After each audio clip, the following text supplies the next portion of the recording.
तालियों के साथ पहले स्वागत करते हैं अपने पहले दो वक्ताओं का। सुधांशु जी आइए यहाँ पर, रंजीत अंजन जी आइए। 2-2 मिनट का समय मिलेगा, 2-2 मिनट में आपको अपनी बात रखनी है। रंजीत जी आप भी माइक उठाइए और सुधांशु जी आप भी माइक उठाइए। मोशन एक बार फिर से बता देते हैं, समझिए, उसी हिसाब से आपको वोट डालना है। तो एजेंडा आज तक में आज के बहसबाजीगर की शुरुआत करते हैं और डॉक्टर सुधांशु त्रिवेदी इस विषय पर मोदी से मुकाबले में विपक्ष फेल, आपका 2 मिनट का समय शुरू होता है अब। देखिए, प्रधानमंत्री मोदी जी ने जिस दक्षता, कुशलता, बुद्धिमत्ता और 11 साल में एक दिन की भी छुट्टी न लेते हुए जिस निष्ठा, कर्मठता के साथ कार्य किया है, निश्चित रूप से आज उनकी वो स्थिति है कि चल पड़े जिधर दो डगमग में, चल पड़े कोटि पग उसी ओर, और गड़ गई जिधर भी एक दृष्टि, गड़ गए कोटि दर्ग उसी ओर। और आप देखिए, भारत की राजनीति में एक युगांतर स्थापित हुआ है। अभी अभी जो बिहार का चुनाव हुआ, इसमें अगर आप देखें तो मोदी जी के नेतृत्व में जो केंद्र में एनडीए ने और नीतीश जी के नेतृत्व में जो बिहार में एनडीए ने शानदार काम किए थे, उन्होंने दिखा दिया कि इतने लंबे समय के बाद भी सकारात्मक दृष्टि से कैसे प्राप्त किया जा सकता है। मजे की बात क्या है, विपक्ष में क्या रहा, ना वो गठबंधन की अपनी तय कर पाए, ना ये तय कर पाए, सीटें तय कर पाए। पीएम, सीएम, डिप्टी सीएम सब तय कर लिए और उन्हें पता ही नहीं था, जो प्रधानमंत्री जी ने बोला ना कि तुम्हें तो इस बात का यकीन ही नहीं है कि तुम्हारे पैरों के नीचे जमीन नहीं है। दूसरा, जातिगत वैमनस्य पैदा करके समाज में घमासान मचाने की राजनीति की पराजय हुई और जातिगत सामंजस्य पैदा करके समाधान निकालने की राजनीति की विजय हुई। आप याद करिए, लालू प्रसाद यादव जी का बड़ा फेमस डायलॉग हुआ करता था, मैं भूरा बाल साफ कर रहा हूं। भूरा बाल 4 जातियों का नाम था और ये कांग्रेस हमेशा करती रही है। गुजरात में खाम, कर्नाटक में अहिंदा और हरियाणा में अजगर। तो भैया, पिताजी कहते थे भूरा बाल साफ कर रहा हूं, बिटवा ने पूरा बाल साफ कर दिया, मुंडने करा दिया है। वो स्थिति आज जाके पार्टी की हुई है। इसलिए मैं ये कहना चाहता हूं कि वर्तमान समय में प्रधानमंत्री जी से यदि आप मुकाबला करना चाहते हैं तो सीखिए। उन्होंने एक भी वेकेशन नहीं ली है। ये हर पार्लियामेंट सेशन के बाद vacation after every parliament session. तो इसलिए मैं सिर्फ प्रधानमंत्री जी के लिए एक पंक्ति कह के बात समाप्त करता हूं कि हमें इल्जाम मत दीजिए, बहुत अफसोस होता है। हमें इल्जाम मत दीजिए, बहुत अफसोस होता है। बड़ी तरकीब से कश्ती यहां तक लेके आए हैं, बदल देते हैं हम दरिया की लहरें अपनी हिम्मत से। आंधियों में भी अक्सर चराग हमने जलाए हैं। उन्होंने 5 सेकंड एक्स्ट्रा लिया है और हम न्याय करते हुए आपको भी 5 सेकंड एक्स्ट्रा देंगे। आपका इस विषय पर 2 मिनट का समय बोलने का शुरू होता है। रंजीत जी आप। सुधांशु जी, सबसे पहले तो बताओ, मेरा पड़ोसी है तो मेरा लड़ने का बिल्कुल मूड नहीं है। और दूसरा, जिसकी लाठी उसी की भैंस। अभी आपके दिन चल रहे हैं, 12वां साल चल रहा है, तो आप बोल रहे हैं और आप लोग जो बोल रहे हैं लोग सुन रहे हैं, इसलिए क्योंकि आप जीत रहे हैं। लेकिन लोग आज भी पॉल्यूशन से लड़ रहे हैं, युवा बेरोजगारी से लड़ रहा है, उत्तराखंड में पेड़ कट रहे हैं, आपके हसदेव में पेड़ कट रहे हैं। ईडी और सीबीआई सिर्फ अपोजिशन के पास जा रही है, वो भी चुनाव से जस्ट पहले जाती है। अगर 2 हफ्ते आपको हो गए इनकम टैक्स भरा नहीं है तो आपके अकाउंट को फ्रीज कर दिया जाता है। अभी आप बिहार में जीत कर आए हैं, आपको मुबारकबाद देते हैं, लेकिन चुनाव के वोटिंग से 3 दिन पहले तक महिलाओं के अकाउंट में 10,000 डालने की अनुमति सिर्फ आपकी पार्टी को मिली हुई थी, विपक्ष को नहीं मिली हुई थी।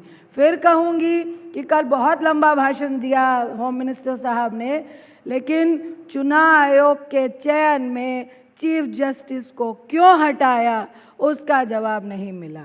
चुनाव आयोग ने 3 दिन पहले तक भी 10,000 डालने की परमिशन कैसे दी, इसका जवाब नहीं मिला।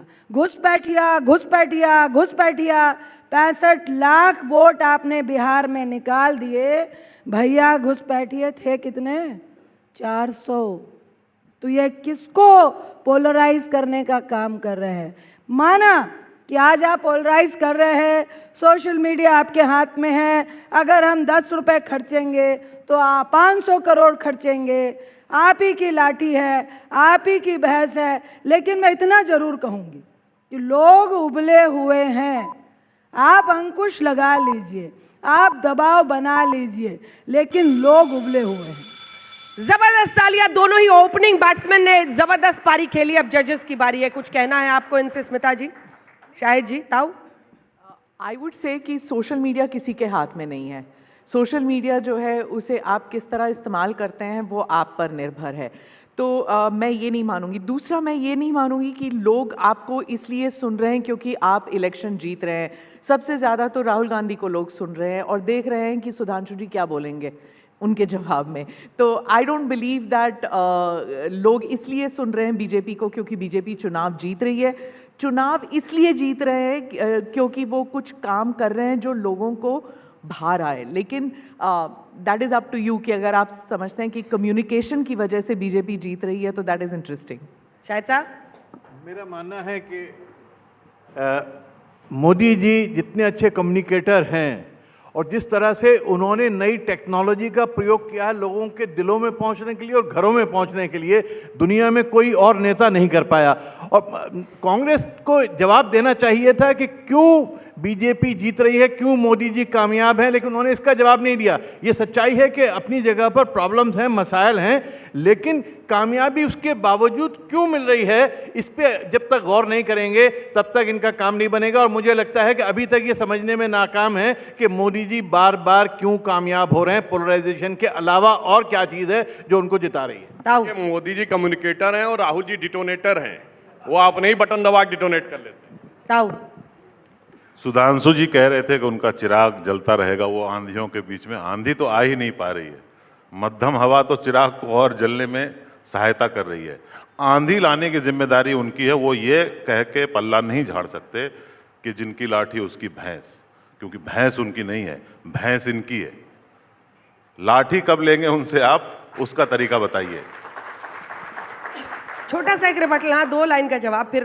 देखिए, मैं फिर कहूँगी कि बिल्कुल सोशल मीडिया किसी के हाथ में नहीं है, लेकिन सोशल मीडिया गवर्नमेंट के हाथ में है। आपको पोलराइज, आप कह रहे हैं ना कि आपके हाथ में भी है, यस, हमारे हाथ में भी है, लेकिन मुद्दा यह है कि आप कितने चरम तक जाके देश को ताड़ में रख के लोगों के बीच में नफरत फैलवाने का काम कर सकते हैं। आपके अंदर भी शैतान भी है, साधु भी है, लेकिन मुद्दा यह है कि आपको शैतान बनना है कि नहीं बनना है। हमें कांग्रेस वालों को शैतान नहीं बनना है। हम बहुत सिविलाइज तरीके से ही जवाब देंगे और सिविलाइज तरीके से ही अगर लोग समझेंगे तो उनको समझाने का काम करेंगे। आप सोशल मीडिया की बात कर रहे हैं, आप देखिए ना कितनी नफरत फैलाने का काम किया हुआ है। क्या उसी चीज के लिए अगर ये 11 है तो हम 12 हो जाए? ये बहसबाजी कर रहे हैं। एक 1 मिनट का रिबटल टाइम मिलेगा बाद में आपको भी। एक लाइन बोल दो जल्दी से, 1 लाइन। देखिए, सोशल मीडिया में मैं सिर्फ फैक्ट रख रहा हूं। अगर जॉर्ज सोरस ने कहा है कि मैंने $1 बिलियन रखे हैं मोदी की सरकार हटाने के लिए, तो वो कोई भारत में आके तो खर्च नहीं कर रहा होगा। अपने आप दर्शक विवेक से सोच सकते हैं कि कहां खर्च हो रहा होगा। नफरत फैलाने की बात, तो बिहार में पटना की रैली में इमारते शरिया के कार्यक्रम में कहा जाता है कि हमारे लिए शरिया ऊपर है संविधान से। ये नफरत नहीं है तो प्रेम है। बाबरी मस्जिद बनाने की बात की जा रही है और सिर्फ इंडी गठबंधन के राज्यों में, तो नफरत नहीं प्रेम है। मोदी की बोटी बोटी काट डालूंगा, ये तो सेकुलर संगीत है।